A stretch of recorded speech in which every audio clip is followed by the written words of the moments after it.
Good morning, America. I'm Rob Gazelle, the Renal Chef, and this is an exciting day here in Orange County, California. I'm with my associate, Rob, another CKD patient who was recently blessed with a kidney transplant, and we're here today to give him the very first Renal Chef Kidney Transplant Endowment. How are you doing today, Rob? I'm doing very well, thank you. Fantastic. And with us is his brother Mike, who handles all of the home care at the dialysis center that I'm at. And that's how I met Rob. And Mike was beaming the day that his brother got his transplant. And at that point, I knew that we would be involved in some way. And here we are today. So welcome, and we're glad to have you here. Thank you. You know, it's an exciting day for everybody out there in the CKD community is watching right now because he just got his transplant, and we're just going to get a little bit of background on how he arrived there. Rob, how long ago did you get kidney disease? About 8 years ago. About 8 years ago. Okay, and how long were you on dialysis? For that 8 year period. For the whole 8 year period. And when did you move to home care? After my third year, I believe, of in center. Okay, okay. So I did almost 5 years in home care. I gotcha. So you must have been pretty excited. How were you on the transplant list this whole time? Since the beginning, yeah, for the 8 year period. Okay, and you've been through quite a lot. You know, Rob's been through several operations, if I may. How many operations? Almost 23 in that 8 year period. 23 in an 8 year period. Yes.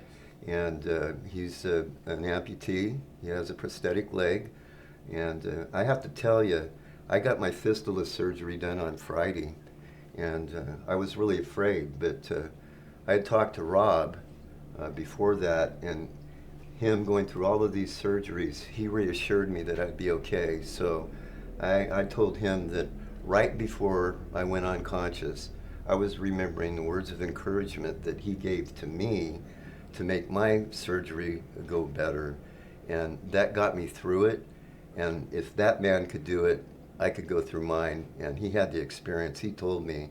And there you go, you got two CKD patients helping each other out. That's what it's all about. So this is exciting. So I remember when your brother came up and said, you got called for your transplant, he was beaming. I thought he was going to float right out of the dialysis center.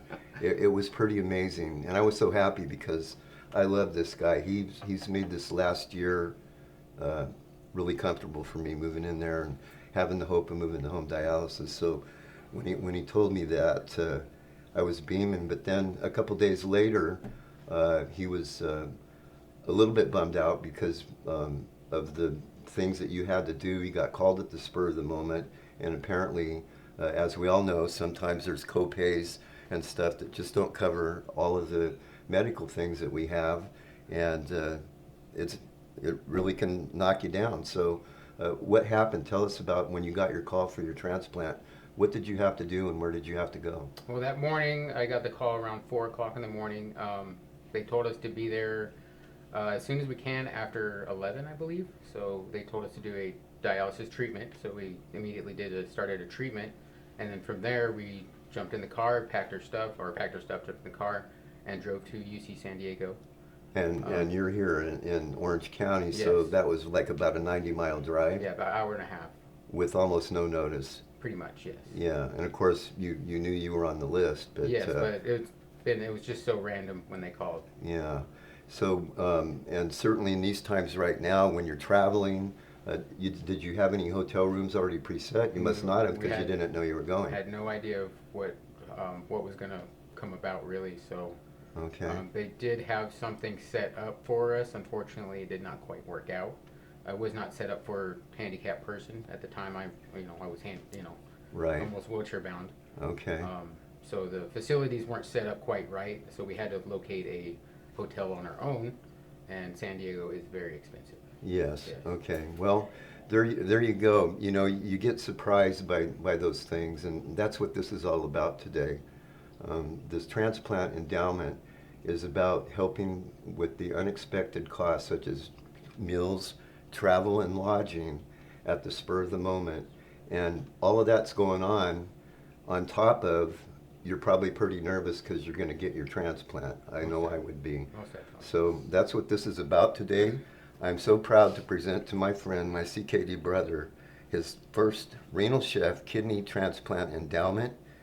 So Rob, with no further ado, this is a gift for you, sir. Thank you very much. Could you please tell us what the amount of the endowment is, Rob? It's for $1,000. That's right. There you go.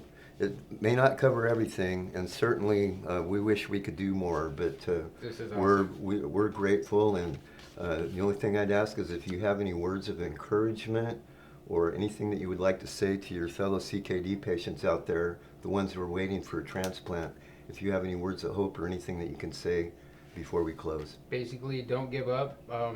Listen to your doctors, take your medication, and stay on your diet. That's most important. Stay physical also. Don't just sit there and get depressed. You can get out and do things. I did things. Even an hour after my treatment, I went out and did martial arts. I exercised. And that's the advice I can give, is just stay active and stay, connected with your family and friends. Use them as support. Fantastic. Well, there you go, ladies and gentlemen. When the fabric of society gets together and bonds, and they can produce these things like this donation, we can help people like Rob. We can help people like you. We'll see you. This is Chef Rob signing out. We'll see you next time in the chair.